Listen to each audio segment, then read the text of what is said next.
तो नमस्कार दोस्तों, कैसे हैं आप सभी। आशा करता हूँ आप सब बहुत अच्छे होंगे। ये हमारी जो सीरीज़ चल रही है वो है कबीर पब्लिकेशन की जो बुक है 3 और 5 मार्कर की। तो 3 मार्कर की मैंने काफ़ी सारे क्वेश्चन कल भी कराए थे और निरंतर सीरीज़ जो है चल रही है। तो आज पहली सीरीज़ आप लोगों की डिमांड थी कि 5 मार्कर के क्वेश्चन भी लेके आइए। 3 मार्कर में थोड़ा सा कंटेंट कम है, उसे हम 5 मार्कर तक नहीं खींच पा रहे हैं, तो प्रॉपर 5 मार्कर के क्वेश्चन आने चाहिए। तो प्रॉपर 5 मार्कर के क्वेश्चन जो हैं वो मैं लेके आ गया हूँ यहाँ पर। ठीक है, ये देख रहे हैं आप, लगभग 30 से 35 क्वेश्चन ये 5 मार्कर के रहेंगे। और पहली चीज़ यार आज तक नहीं बोली है, वो बोल रहा हूँ कि यार चैनल सब्सक्राइब कर लो। आपको जैसे ही नोटिफिकेशन मिल जाएगा, अभी मुझे ग्रुप में डालना पड़ता है, इन केस आप नहीं देख पाते हैं वीडियो को तो वो स्किप होते हैं क्वेश्चंस, और आप लोगों के लिए बना रहा हूँ, वही मेहनत कर रहा हूँ, है ना। तो चैनल सब्सक्राइब कर लो और वीडियो अच्छी लगेगा तो लाइक कर दिया करो, नहीं लगे तो डिसलाइक तो किया करो यार, इससे मुझे पता तो चले एटलीस्ट चल क्या रहा है ना। तो बिना किसी देरी के हम सबसे पहले शुरू करते हैं। और थोड़ी सी चीज़ मैं आज आपको पहले बताने वाला हूँ। ये जो है हमारी कबीर पब्लिकेशन के हम 3 एंड 5 मार्कर की जो है वो सीरीज़ कर रहे हैं। ठीक है, जो बुक है वो उसकी, और आज 5 मार्कर रहेंगे और टॉपिक रहेगा हमारा हिस्ट्री। टॉपिक क्या रहेगा? टॉपिक हिस्ट्री रहेगा। 5 मार्कर क्वेश्चंस रहेंगे और हिस्ट्री के काफ़ी सारे क्वेश्चन रहेंगे एंशिएंट हिस्ट्री से। ठीक है, जैसे सिंधु घाटी, इंडस वैली सिविलाइजेशन, वैदिक काल, ये हड़प्पा वगैरह, ये सारे टॉपिक ये रहेंगे। ठीक है, तो बिना किसी देरी के हम शुरू करते हैं। काफ़ी देर हो गई है, 2 मिनट से ऊपर नहीं ले जा रहे हैं हम अपने इंट्रो को, जल्दी से शुरू करते हैं। तो पहला क्वेश्चन है कि सिंधु वासियों के धार्मिक जीवन पर प्रकाश डालिए। देखिए भैया, बहुत बहुत बहुत ज़्यादा इंपॉर्टेंट क्वेश्चन है कि सिंधु घाटी। एक सेकंड, अगर आपको थोड़ी सी दिक्कत आ रही है तो मैं AC ऑफ कर ही देता हूँ।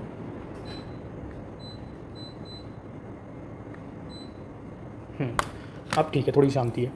सिंधु वासियों के धार्मिक जीवन पर प्रकाश डालिए। तो बहुत इंपॉर्टेंट क्वेश्चन है, बहुत ज़्यादा पूछे जाने वाला क्वेश्चन है। और यार एक चीज़ है कि ना, क्वेश्चन आंसर जब आंसर राइटिंग करो ना, सबसे ज़्यादा तो पहली चीज़ आंसर राइटिंग ही करो। आंसर कंटेंट याद कितना है, कुछ कितना नहीं है, कोई फ़र्क नहीं पड़ता आपको कितना रट रखा है, क्या कर रखा है। मेंस निकलता है सिर्फ और सिर्फ आंसर राइटिंग से। जितना लिखोगे उतने पक्के हो जाओगे। ठीक है, तो सिंधु घाटी सभ्यता के जो वासी थे, जो निवासी लोग थे, उनके धार्मिक जीवन पर प्रकाश डालिए। तो विभिन्न साक्ष्यों के आधार पर ये पता चलता है हमें कि वृक्ष, अग्नि, जल, सूर्य, पृथ्वी, इन सब की जो है वो पूजा करते थे। यानी कि सिंधु घाटी सभ्यता के जो लोग थे वो प्रकृति पूजक थे। समाज मात्र सत्तात्मक समाज था। मात्र देवी की मूर्तियों की अधिकता थी, यानी कि मात्र सत्तात्मक समाज था। मोहरों पर पशुपति महादेव योग की मुद्रा में बैठे हुए मिलते हैं। ये उनका धार्मिक, अब देखो धार्मिक जीवन पे लिखना है ना, तो उनके धर्म से रिलेटेड ही चीज़ें लिखनी पड़ेंगी हमको, है ना। लिंग व योनि को सृजनात्मक का आधार मानकर पूजन के साक्ष्य मिलते हैं। स्वास्तिक, चक्र, क्रॉस के निशान भी हमें सिंधु घाटी सभ्यता से मिलते हैं। इससे हमें पता चलता है कि सिंधु घाटी सभ्यता जो है वो स्वास्तिक की पूजा, जैसे निशान की पूजा भी करते थे। क्रॉस जो है वो मतलब यानी कि क्रिश्चियनिटी को भी थोड़ा बहुत मानते थे, ऐसा है। उपयुक्त आधार पर सिंधुवासी बहुदेवता एवं इहलोक में विश्वास करते थे, यानी कि बहुदेवतावाद को और इहलोक में विश्वास करते थे सिंधु घाटी सभ्यता वाले। तो सिंधु घाटी सभ्यता एकेश्वरवाद को नहीं मानते थे, वो बहुदेवतावादी थे। तो ये है सिंधु घाटी सभ्यता का धार्मिक जीवन। देख रहे हो आप, 1 2 3 4 5 पॉइंट लिख दिए हैं, थोड़ा थोड़ा ऊपर नीचे डिस्क्राइब कर दिया। 5 मार्कर का मस्त कंटेंट है, सफिशिएंट कंटेंट है, कहीं कोई दिक्कत नहीं है, रट लो भैया।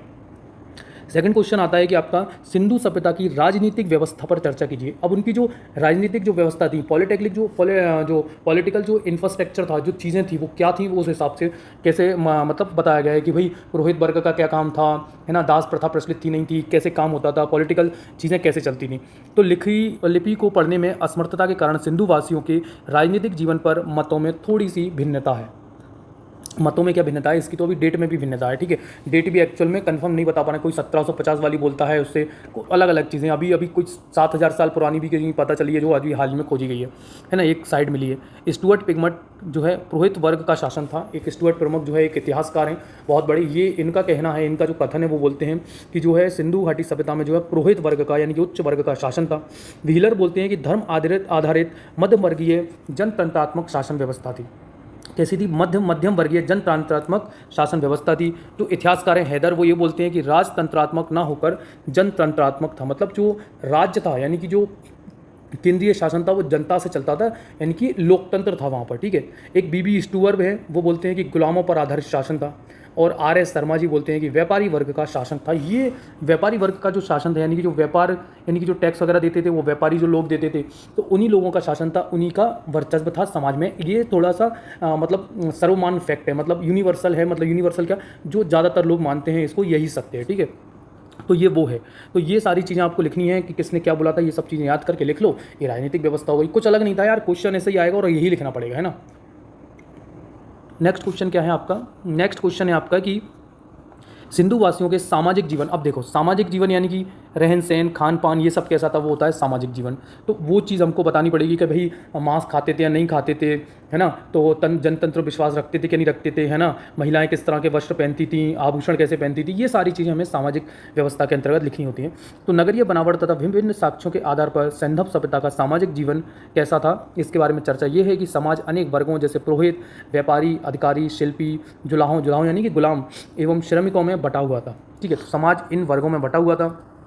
मातृ देवी की पूजा व नारी मरण मूर्तियों के साक्ष्य महिलाओं को अच्छी स्थिति के संकेत देते हैं ना, मैंने बता ही दिया समाज मातृ सत्तात्मक था, इससे हमें ये पता चलता है। लोग शांति प्रिय तथा व्यापारी अधिक थे, है ना, लोग शांति प्रिय थे ज़्यादा, मतलब ऐसा देखने को नहीं मिलता है कि कोई बहुत अशांति वाला क्षेत्र था, है ना। व्यापारी वर्ग का शासन था, ऊपर हमने बता ही दिया है उन्होंने। मांसाहारी व शाकाहारी दोनों थे, लोग मांस भी खाते थे और लोग फूल पत्ती फल फ्रूट वगैरह ये भी खाते थे, दोनों प्रकार के लोग थे। ताबीज के साक्ष्य हमें उनके अंधविश्वास पर, अच्छा ताबीज के साक्ष्य मिलते हैं, जिससे हमें पता चलता है कि सिंधु घाटी सभ्यता के जो लोग थे वो अंधविश्वास पर भी, मतलब अंधविश्वास यानी कि टोना टोटका, है ना, ये तंत्र मत, इन सब की चीज़ों पर भी विश्वास रखते थे। ये इनका खान पान व्यवस्था कैसी थी, ये सारी चीज़ें हमने शाकाहारी मांसाहारी बता दी। तो ये इनका सामाजिक जीवन का उल्लेख है। तो बढ़िया उन्होंने क्वेश्चन को समझाया है यार, अच्छे से बताया है। देखो यार, ज़्यादा दिमाग लगाएंगे, ज़्यादा आंसर इधर उधर घूमेंगे, एक क्वेश्चन में 1 घंटे खराब करेंगे, 20 मिनट खराब करेंगे, इससे बढ़िया है इस क्वेश्चन को 10 बार लिख के देखो, यही आपको अच्छे से याद हो जाएगा।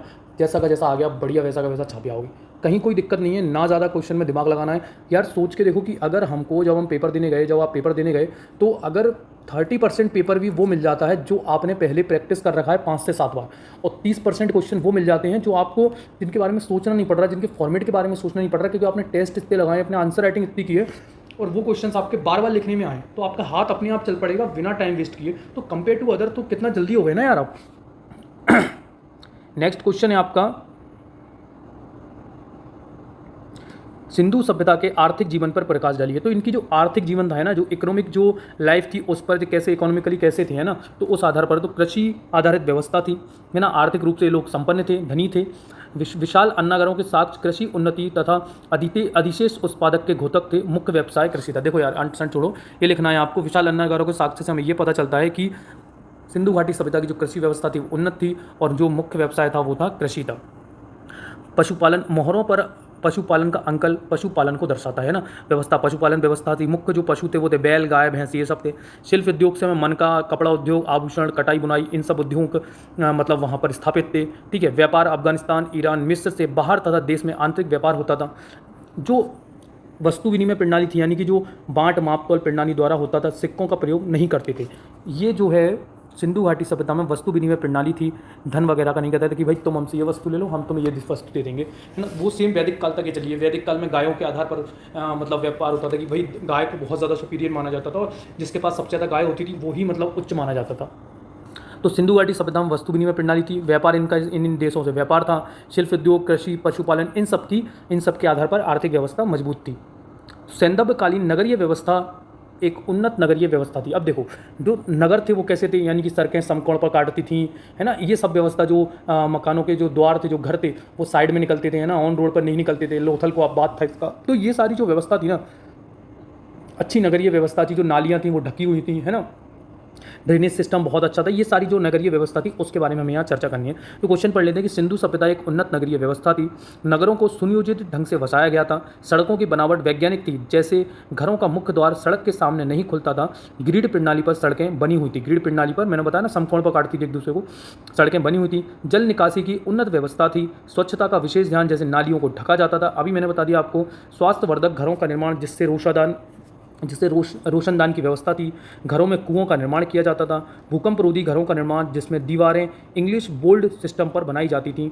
निष्कर्ष ये निकलता है कि सिंधु घाटी जो सभ्यता थी वो अच्छी थी, स्वच्छ थी, सुनियोजित थी। अब देखो ये जो फैक्ट है, ये जो क्वेश्चन है ना, इन्होंने तो थोड़ा अपनी लैंग्वेज में लिख दिए हैं। अब आप इनको अपनी भाषा में आप एक अपनी कॉपी बनाओ, जहाँ पर आप इन आंसर को, इन क्वेश्चन को फॉर्मेट को लिख रहे हो, आंसर राइटिंग कर रहे हो, थोड़ी अपनी व्यवस्था बना लो। अब कैसे बना सकते हो आप अपनी व्यवस्था भी बना लो, ये थोड़ा सा मैं आपको बता देता हूँ।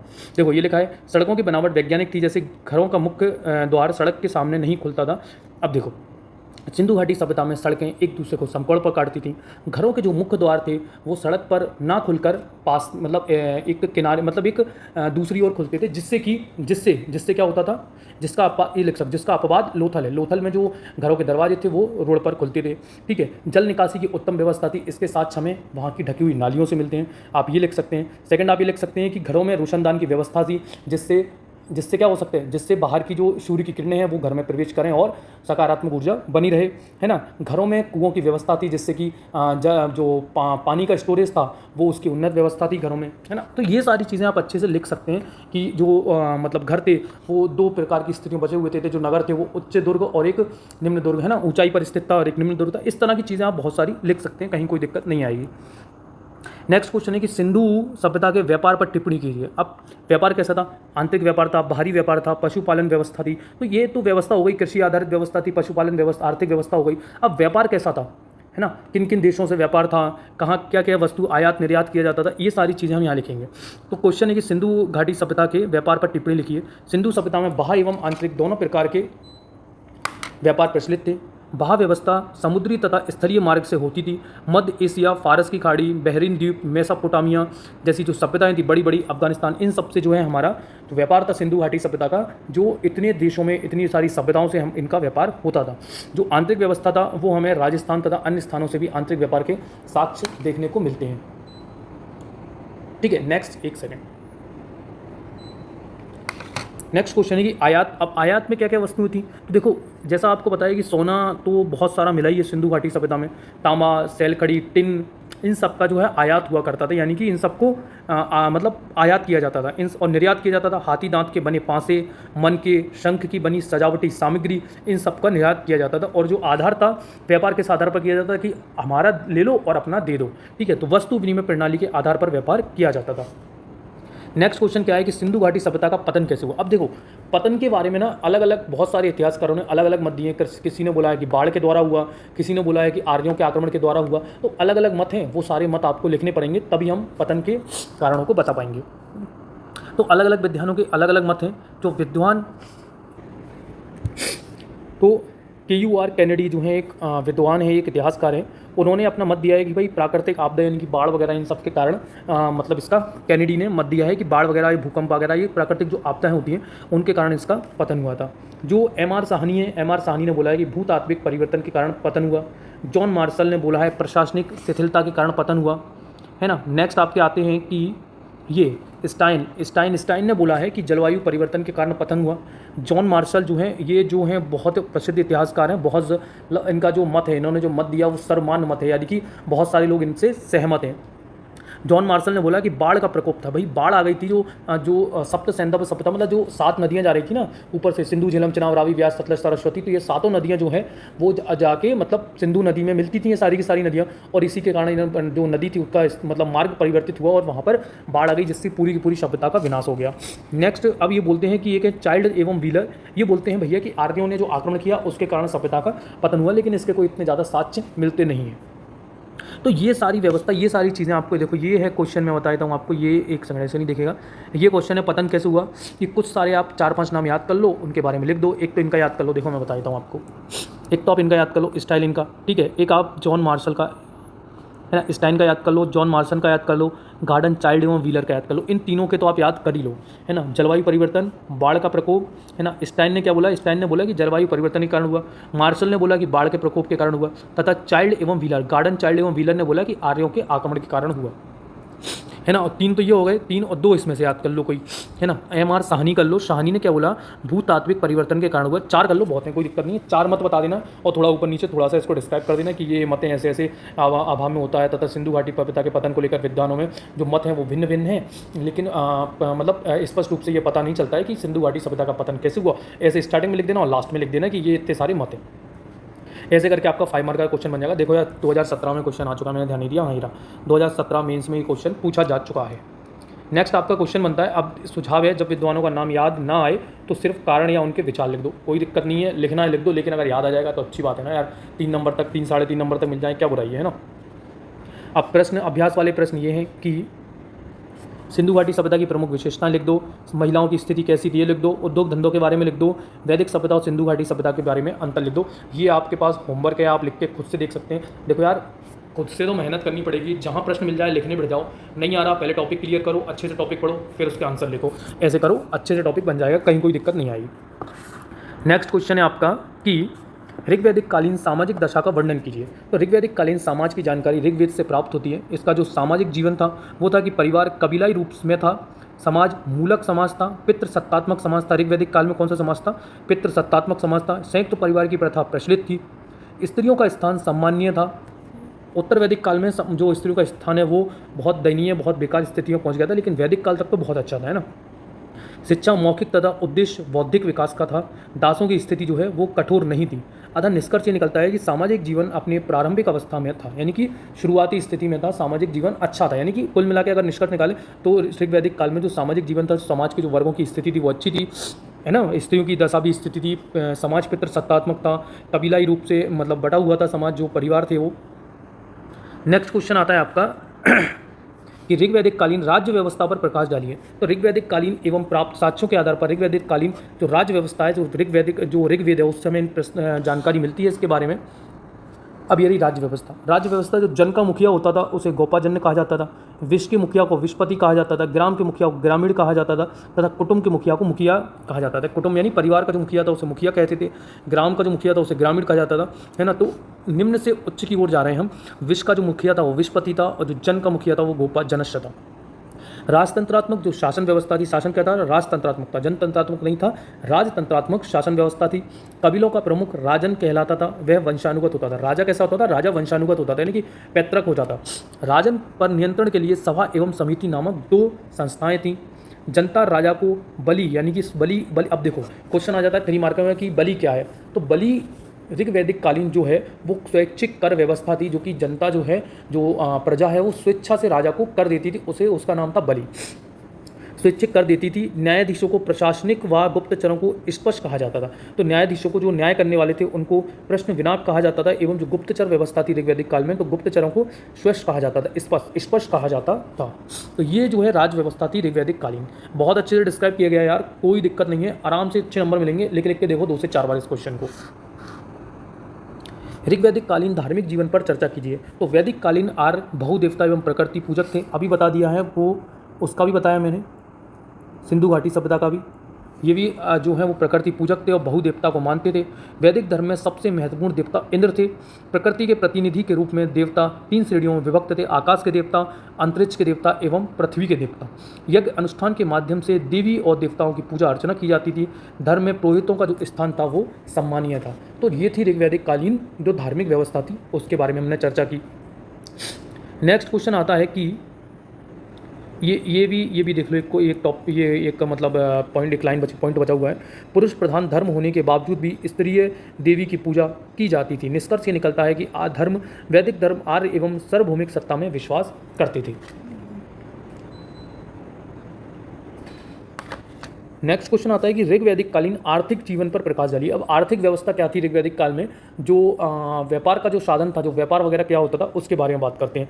तो आर्थिक जीवन जो है वो प्रमुख जो आधार था, मतलब जो आय का जो प्रमुख स्रोत था वो कृषि एवं पशुपालन था, है ना। व्यापार का स्थान गौण था, मतलब कम था, कृषि पशुपालन से कम था व्यापार। मवेशी यानी गाय बैल मुख्य संपत्ति होते थे। मुख्य पशु था गाय, ठीक है, जैसा मैंने बताया ना कि मुख्य पशु जिसके पास अधिक गाय होंगी वो उच्च माना जाता था। गाय का विशेष महत्व था, यह वस्तु विनिमय का साधन भी थी। ये अभी पीछे वाले क्वेश्चंस में मैंने आपको बताया है ना। कृषि की जानकारी भी मिलती है, जिसमें गेहूं और जौ प्रमुख फसल थी। व्यापार छोटे पैमाने पर होता था, ज़्यादा व्यापार को महत्व नहीं था ऋग्वैदिक काल में। तो ये हो गई आपकी ऋग्वैदिक कालीन आर्थिक जीवन, ठीक है, आर्थिक व्यवस्था। वैदिक सभ्यता के निर्माता कौन थे? अब देखो वैदिक सभ्यता के निर्माताओं के बारे में जो है अलग अलग लोगों ने अलग अलग मत दिए हैं कि भाई कौन जो लोग थे जो वैदिक जो सभ्यता थी उसका निर्माण किया, वो लोग कहाँ से आए और किन लोगों ने वैदिक काल का निर्माण किया। तो ये अलग अलग मत हैं बहुत सारे, इनके बारे में हम जान लेते हैं। तो प्रोफेसर एक मैक्स मूलर नाम के एक विद्वान है, एक इतिहासकार हैं, वो बोलते हैं कि जो आर्य थे, जो वैदिक काल में जो निवास करते थे वो तो आर्य थे। तो जो आर्य थे, आर्यों का जो मूल स्थान है वो मध्य एशिया है। यानी कि प्रोफेसर मैक्स मूलर बोलते हैं कि वैदिक जो सभ्यता थी उसका निर्माण जो आर्यों ने किया था। जो आर्य जो व्यक्ति थे यानी कि जो आर्य समाज था वो मध्य एशिया से आता था। ऐसा प्रोफेसर मैक्स मूलर ने बोला है कि मध्य एशिया से ये लोग आए थे पलायन करके और यहाँ पर इन्होंने इस सभ्यता की स्थापना की। गार्डन चाइल्ड नाम के व्यक्ति इन्होंने बोला था कि भैया दक्षिणी रूस से आए थे ये लोग। आर्य कहाँ से आए थे? तो आर्य दक्षिणी रूस से आए थे, ऐसा इन्होंने बोला है। किसने बोला है? कि गार्डन चाइल्ड नामक व्यक्ति ने। बाल गंगाधर तिलक भी आ गए इस बीच में भैया। बाल गंगाधर तिलक बोलते हैं कि भैया सुनो मेरी बात, आर्य जो है वो उत्तरी ध्रुव से आए थे। हमारे दयानंद सरस्वती जी आ जाते हैं और दयानंद सरस्वती जी बोलते हैं कि आर्य तिब्बत से आए थे। ठीक है। डॉक्टर अविनाश चंद्र साहब बोलते हैं कि आर्य सप्त सैंधव प्रदेशों से आए थे, यानी कि जो 7 नदियां बहती हैं उस एरिया से आर्य आए थे। तो ये बहुत सारे मत हैं। अब मैं आपको इंपॉर्टेंट बताता हूँ कि आपको कौन से याद रखने हैं पेपर की दृष्टि से। प्रोफेसर मैक्स मूलर को भूलना मत, गार्डन चाइल्ड को भूलना मत, बाल गंगाधर तिलक को मत भूलना, एक दयानंद सरस्वती याद रख लो। ये 4 पॉइंट याद रख लो, थोड़ा बहुत ऊपर नीचे डिस्क्राइब कर लेना, कहानी खत्म करना, ज़्यादा दिमाग लगाने की जरूरत है नहीं है। ठीक है। नेक्स्ट क्वेश्चन आता है कि आपका उत्तर वैदिक, एक सेकंड, हाँ ये कहाँ चला गया यार, ये रहा। उत्तर वैदिक कालीन, अब ठीक है,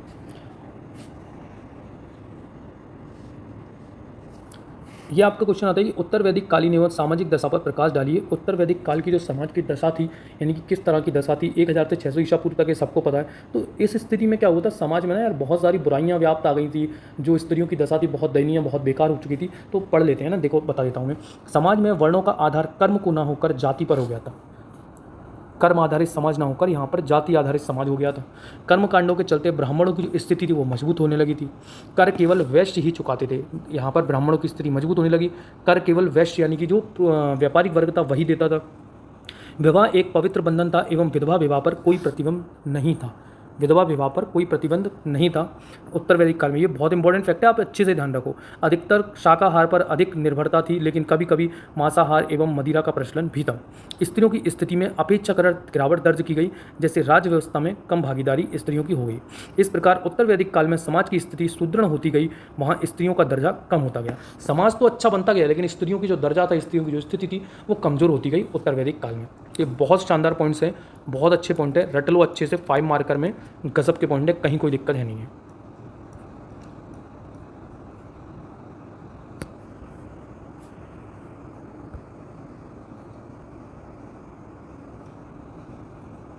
नेक्स्ट क्वेश्चन है हमारा ये कि वैदिक काल का धार्मिक जीवन लिखिए।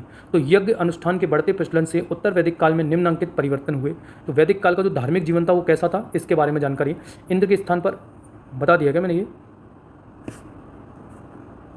नहीं बताया ना। इंद्र के स्थान पर जो मुख्य देवता थे वैदिक काल में, उनका दर्जा प्रजापति को दे दिया गया। पुरुष प्रधान समाज के चलते मातृ देवी की पूजा कम हो गई। वैदिक काल में समाज कैसा था, पुरुष प्रधान था। तो जो मातृ देवी की मूर्ति जो सिंधु घाटी सभ्यता में मिली थी, उसकी जो है जो स्थिति थी वो थोड़ी कमजोर हो गई। पुनर्जन्म में विश्वास बढ़ गया था वैदिक काल में आकर।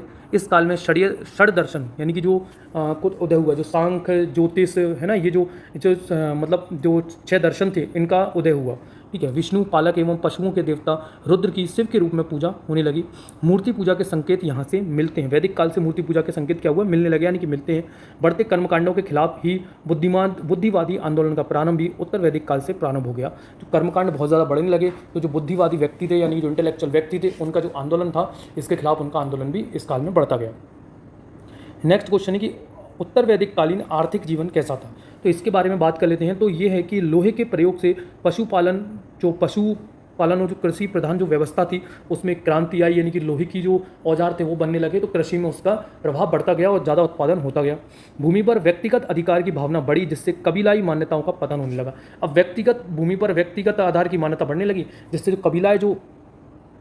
कबीलाई मतलब समाज था उसका पतन होने लगा धीरे धीरे। प्रमुख जो व्यवसाय था वो था, जो व्यवसाय करता था वो था बढ़ई, यानी कि जो लकड़ी वगैरह बनाने वाला काम, धातु शोधन, रत्तकार, चर्मकार, स्वर्णकार, ये सब प्रमुख व्यवसायी थे।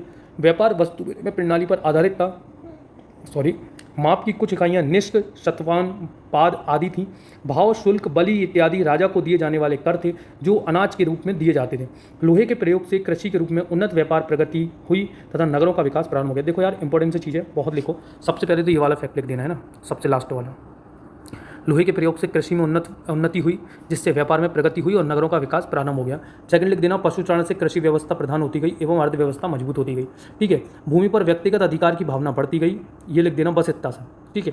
नेक्स्ट लिख देना कि जो वस्तु विनिमय प्रणाली का जो आधार था वो क्या था, वो मापन की कुछ इकाइयाँ थी। ठीक है।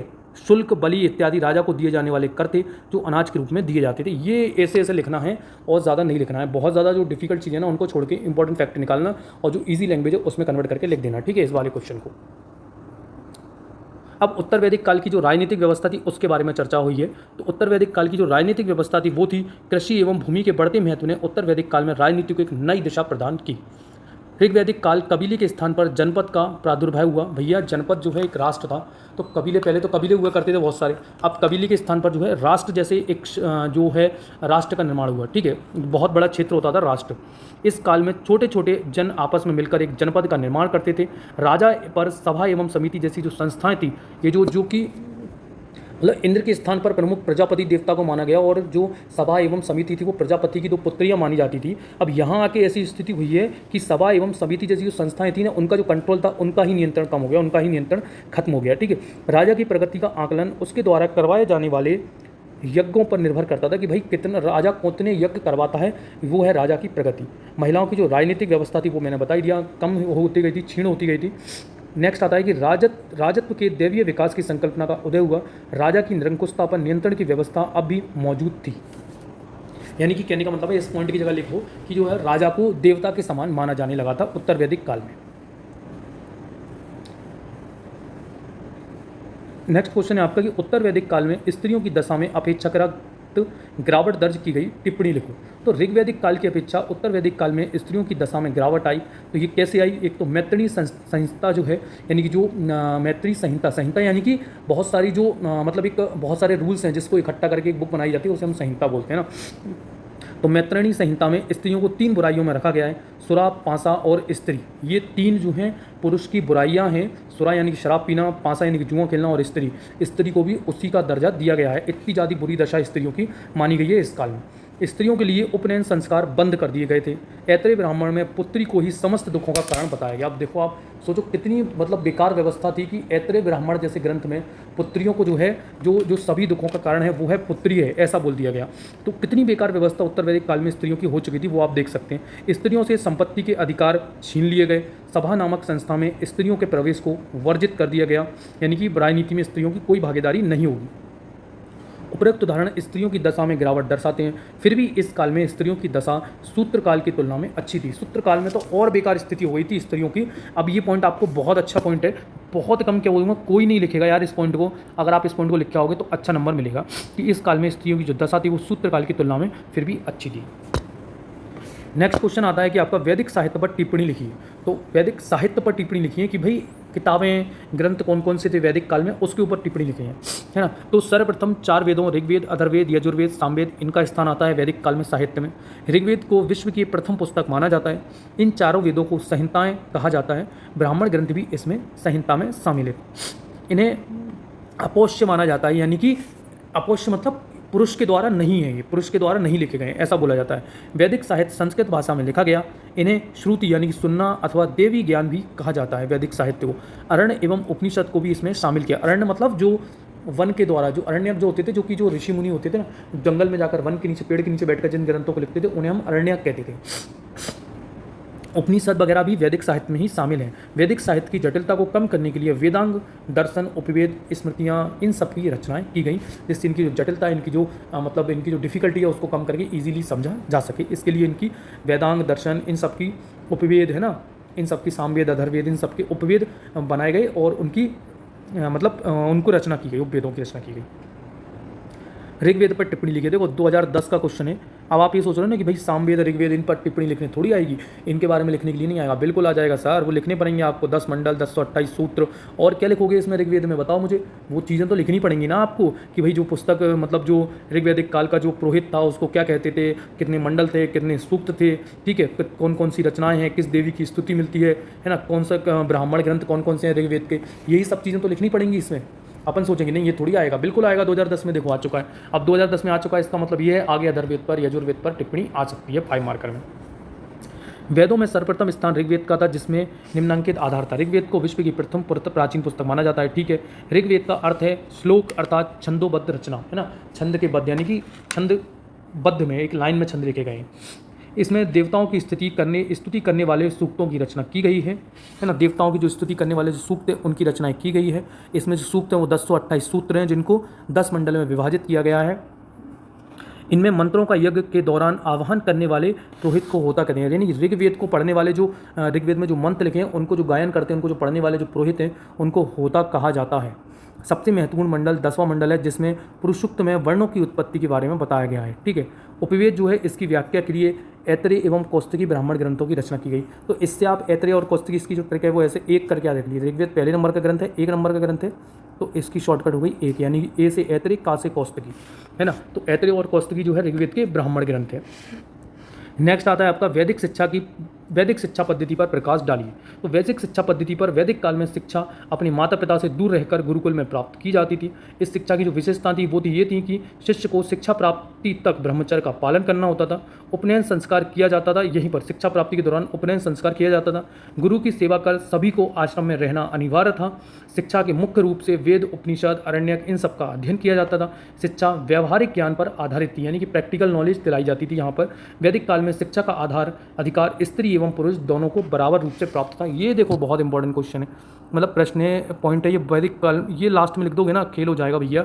आधे से 1 नंबर आराम से यही लाइन बढ़वा देगी आपका प्रश्न, उनको प्रफुल्लित कर देगी। जो इवैल्यूशन है उसको जो इवैल्यूट करेगा आपकी बुक को, उसको ये प्रफुल्लित कर देगी ये लाइन, है ना। आधा से 1 नंबर बढ़वा देगी लाइन। ये कुछ चीज़ें होती हैं यार जिनको लिखना पड़ता है अपने को, है ना। ये तो सब लिखेंगे क्या, कौन क्या नहीं लिखेगा, प्रश्न सब लिखेंगे, सब चीज़ें आगे बढ़ेंगी। नेक्स्ट है कि आश्रम व्यवस्था पर चर्चा कीजिए। तो आश्रम व्यवस्था, श्रम ही जीवन का आधार होता है। उसके अनुसार जीवन को 4 आश्रमों में विभाजित किया गया है, यानी कि इसमें जो आधार माना गया है, जो एज मानी गई है वो 100 वर्ष मानी गई है व्यक्ति की, और उस आधार पर आश्रम को में व्यक्ति की उम्र के हिसाब से इसको विभाजित किया गया है। पहला आता था ब्रह्मचर्य आश्रम। शिक्षा एवं स्वयं के विकास का समय ब्रह्मचर्य आश्रम है। इस आश्रम के दौरान व्यक्ति शिक्षा ग्रहण करता है एवं अपने ज्ञान को, अपनी बुद्धि को बढ़ाता है। नेक्स्ट आता है गृहस्थ आश्रम। इसमें व्यक्ति जो है विवाह संबंधित जो कार्य करता है, जो समाज का उस पर ऋण है, जो उसको माता पिता ने उसको इस समाज में उत्पन्न किया, उसको पैदा किया है, तो उस पर भी किसी का ऋण है ना, तो वो उस ऋण को संतान उत्पन्न करके सामाजिक जो ऋण है उसको चुकाता है। तो ऋणों से मुक्ति हेतु यज्ञ तथा संतानों की प्राप्ति कर उन्नति का मार्ग प्रशस्त करता है। एक फिर आता है वानप्रस्थ आश्रम। वानप्रस्थ आश्रम अब 50 के बाद आता है, 50 से 75 तक ये वानप्रस्थ आश्रम है। अपने ज्ञान एवं कौशल का समाज के कार्यों में उपयोग करता है। 75 से 100 के बीच आता है संन्यास आश्रम।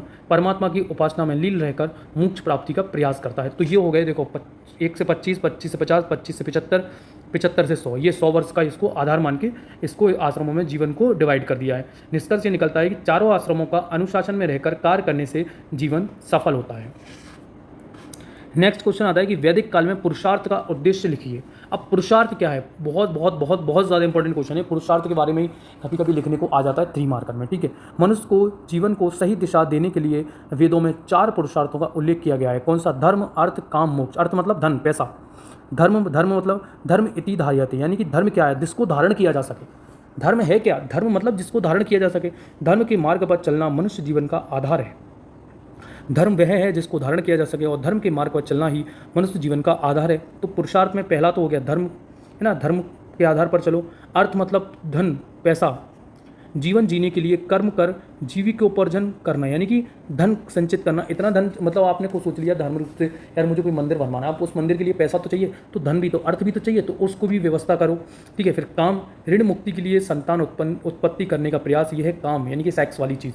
तो ये मोक्ष यानी जीवन मरण के चक्र से मुक्ति के लिए परमात्मा की भक्ति करना, ये है मोक्ष। तो धर्म, अर्थ, काम, मोक्ष, ये चारों चीज़ें ही मिलकर पुरुषार्थ का निर्माण करती हैं। नेक्स्ट क्वेश्चन है कि आर्यों के निवास स्थान के बारे में विभिन्न मतों पर चर्चा कीजिए।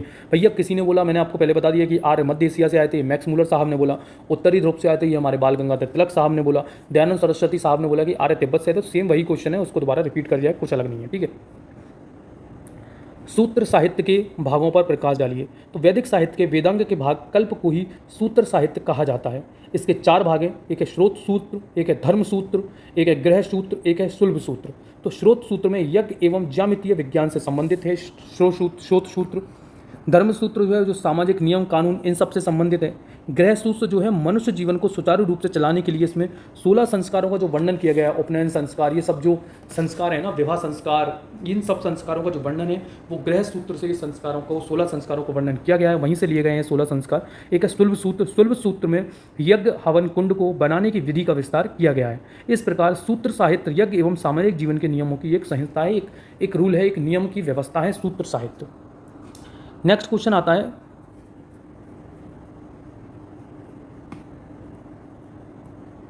कहाँ, ये देखो, ये आपके कुछ प्रैक्टिस क्वेश्चंस दिए गए हैं इसमें, है ना।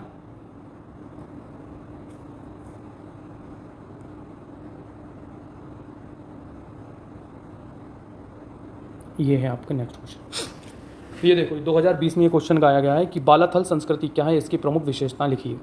2020 में ही हाल ही में ये क्वेश्चन पूछा गया है। तो बालाथल संस्कृति राजस्थान के उदयपुर जिले से संबंधित है। वीरेंद्र नाथ मिश्र ने इसकी खुदाई की। विशेषता ये है कि यहाँ से ताम्रपाषाणकालीन साक्ष्यों के साथ साथ लोहे के औजार भी मिले हैं बालाथल संस्कृति के, ठीक है। प्रमुख साक्ष्य जो हैं वो हैं तांबे के तीर, बर्तन, मिट्टी के सांड की मूर्तियाँ भी मिली हैं। यहाँ से प्राप्त साक्ष्यों के अनुसार हड़प्पा की जो सभ्यता की जानकारी जो मिलती है, मकान पूर्ण रूप से यहाँ पर पक्की ईंटों के नहीं थे, पुने हुए कपड़ों के साक्ष्य भी यहाँ से मिलते हैं बालाथल संस्कृति से। उपयुक्त साक्ष्यों के आधार पर बालाथल संस्कृति हड़प्पा सभ्यता के निकट वाली ही मानी जाती है। समझ गए। हड़प्पा सभ्यता के बारे में तो है, ये बालाथल संस्कृति के बारे में आ गया जिसका सिलेबस में आपके लिखा ही नहीं है, बताया ही नहीं है। तो भाई ऐसा लिखा है कि हड़प्पा सभ्यता तो लिखा हुआ है, लेकिन लिखा है बालाथल संस्कृति, लेकिन देखो 2020 में क्वेश्चन आ गया। तो अब यार रहना पड़ेगा यार करंट से भी, है ना। झुकर झाकर संस्कृति की विशेषताएं बताइए। अब बालाथल संस्कृति वो आ गई, तो हमने आसपास की और भी जो रिलेटेड जो क्वेश्चन बन सकते थे उनके बारे में यहाँ पर चर्चा की गई है। झुकर झाकर संस्कृति के साक्ष्य जो है चन्नूदड़ो नामक हड़प्पा स्थल से प्राप्त हुए, जिसकी विशेषताएं निम्नलिखित हैं। यह परवर्ती हड़प्पा कालीन संस्कृति थी, मतलब हड़प्पा कालीन जो संस्कृति थी वही परवर्ती हड़प्पा कालीन संस्कृति थी। इसका जो मुख्य व्यवसाय था झुकर झाकर संस्कृति का वो था कृषि। प्रमुख जो साक्ष्य मिलते हैं तो वो मिलते हैं 2 छंददार पत्थरों की मोहर एवं बर्तन से इसके साक्ष्य मिलते हैं। जुड़वा बर्तन भी यहाँ पर मिलते हैं। धीमी गति से घुमाए गए चाक पर बर्तन बनाए जाते थे। यहाँ पर कौन सी संस्कृति में? झुकर झाकर संस्कृति में। चन्नूदड़ों में ही झुकर के बाद झाकर संस्कृति का आगमन हुआ। तो ये है झुकर झाकर संस्कृति की विशेषताएं। तो स्थान कौन सा है? चन्नूदड़ो। मुख्य व्यवसाय कृषि था, ऐसा लिखते हो। जुड़वा बर्तन के साक्ष्य मिले हैं। हड़प्पा कालीन संस्कृति थी पूर्ववर्ती या परवर्ती। आहाड़ या बनास संस्कृति का वर्णन कीजिए। प्रमुख संस्कृतियों का वर्णन किया गया है यहाँ पर, क्योंकि उससे एक बार बालाथल संस्कृति जो लेटेस्ट चर्चा में थी उससे क्वेश्चन आ गया, इसलिए हमने यहाँ पर संस्कृति का वर्णन इस बुक में किया गया है। बनास नदी पर विकसित होने के कारण आहाड़ संस्कृति को बनास संस्कृति भी कहा जाता है। तो बनास संस्कृति का दूसरा नाम क्या है? आहाड़ संस्कृति, है ना। इसकी जो विशेषता थी वो ये थी कि इसका विकास जो है राजस्थान क्षेत्र में हुआ। काले एवं लाद मृदभांड जो है यहाँ से प्राप्त हुए। मृदभांडों को सफ़ेद रेखित चित्रों से अलंकृत किया गया है। चावल, ज्वार एवं बाजरे की जो खेती है उसके प्रमुख साक्ष्य हमको आहाड़ एवं बनास संस्कृति से हमको मिलते हैं। केवल तांबे के उपकरण मिलने के कारण इसे ताम्बती भी कहा जाता है। ये ताम्रती यानी कि ताम्रकालीन ताम्बती संस्कृति भी इसे कहा जाता है, क्योंकि यहाँ से सिर्फ और सिर्फ तांबे के उपकरणों के बारे में पता चलता है। ये सिंधु घाटी सभ्यता की समकालीन एवं सीमावर्ती संस्कृति मानी जाती है। ये सिंपल सी चीज़ें हैं यार, आ भी सकता नहीं भी आ सकता, कोई इतना इंपॉर्टेंट क्वेश्चन लग नहीं रहा है। अगर आपको लगना है तो 2 से 4 पॉइंट इसके देख लो, अच्छे प्रश्न है। कायथा, अब भाई कायथा के बारे में, तो कायथा कहाँ है? कायथा तो मध्य प्रदेश में ही है ना, मध्य प्रदेश में ही स्थित है। हथियार मिले हैं यहाँ से, हड़प्पा कालीन सभ्यता मतलब एक नगर है। तो कायथा से प्राप्त मृद भांड एवं साक्ष्यों के आधार पर निम्नलिखित विशेषताएं कायथा के बारे में लिखी गई हैं। यह प्राक हड़प्पन एवं हड़प्पा उत्तर काल में प्रभाव देखने को मिलते हैं। हड़े यार सीधी बात है, सब अनसन बात है। हड़प्पा कालीन सभ्यता के साक्ष्य यहाँ से देखने को मिलते हैं। यहाँ से चॉकलेटी रंग के चित्र पाए गए हैं। तांबे की कुल्हाड़ी, पत्थर के सूक्ष्म औजार, मन के प्रमुख साक्ष्य जो है कायथा संस्कृति से मिलते हैं। यहाँ से स्टेटाइट एवं कार्नेलियस जैसे कि ये सब बकवास बातें, इस तरह से लिखो। हड़प्पा कालीन कीमती पत्थरों की जो गोलियां हैं एवं हार प्राप्त कायथा संस्कृति से हुए हैं। इस संस्कृति के लुप्त होने के कारण मुख्य रूप से अल्प वर्षा यानी कि सूखा माना जाता है। ये कायथा संस्कृति लुप्त हो रही है इसलिए। नेक्स्ट आपका जाता है कि मालवा संस्कृति की विशेषताओं पर चर्चा कीजिए। बताइए। नर्मदा नदी पर विकसित मालवा संस्कृति का विकास मुख्य रूप से मध्य प्रदेश में हुआ। मुख्य विशेषता इसकी ये थी कि यहाँ पर हल्के काले रंग के, गुलाबी रंग के जो है मृदभांड प्राप्त हुए। मृदभांडों को लाल पॉलिश करके काले रंग से सजाया गया है। यह संस्कृति अपनी मृदभांडों की उत्कृष्टता के लिए प्रसिद्ध है। मालवा संस्कृति किस लिए प्रसिद्ध है? मृदभांडों की उत्कृष्टता के लिए प्रसिद्ध है मालवा संस्कृति। इसको जो प्रमुख स्थल हैं वो हैं कायथा, नावदा टोली, नागदा, ये सब जो है मालवा संस्कृति के प्रमुख स्थल हैं। मालवा संस्कृति के उत्खननकर्ता जो है सांकलिया यानी कि HD सांकलिया जी को माना जाता है, जिन्होंने उक्त साक्ष्यों को प्राप्त किया है। तो अभी जो है कुछ क्वेश्चंस तो बचे हुए हैं यहाँ पे, देख लो आप, लेकिन मुझे थोड़ा सा एक अर्जेंट काम आ गया है, तो अभी मुझे ये सेशन यहीं पर रोकना पड़ेगा। बाकी के क्वेश्चंस देखो मैं ऐसे बता देता हूँ आपको, थोड़ा सा दिखा देता हूँ, नहीं तो कोई दिक्कत नहीं है। कल हम क्वेश्चन को आगे के इनको लिखेंगे, इनको करेंगे। PDF आपको टेलीग्राम ग्रुप में हमारे में मिल जाएगी। यहाँ आप देख लो, थोड़े से क्वेश्चन मैं दिखा दे रहा हूँ आपको, ये देखो। अगर आपको वीडियो पॉज करके लिखना है तो आप लिख सकते हैं, पढ़ सकते हैं, इनको कहीं कोई दिक्कत है नहीं है। अगर नहीं भी पढ़ेंगे तो कोई दिक्कत नहीं है, मैं कल के सेशन में इन क्वेश्चनों को पहले डिस्कस करा दूंगा, बाद में हम आगे के क्वेश्चन करेंगे। ये है, ठीक है। तो थैंक यू यार, जय हिंद दोस्तों। अगर सही लगे तो देखो यार, चैनल में सब्सक्राइब कर लो, नहीं करो तो कोई दिक्कत नहीं है। वीडियो अच्छी लगे तो लाइक कर दो, दोस्तों को शेयर कर दो, अच्छी बात है, ठीक है। थैंक यू, जय हिंद। मुझे थोड़ा सा अर्जेंट काम आ गया, अभी जल्दी से जाना पड़ रहा है, बाद में मिलता हूँ। थैंक यू, जय हिंद।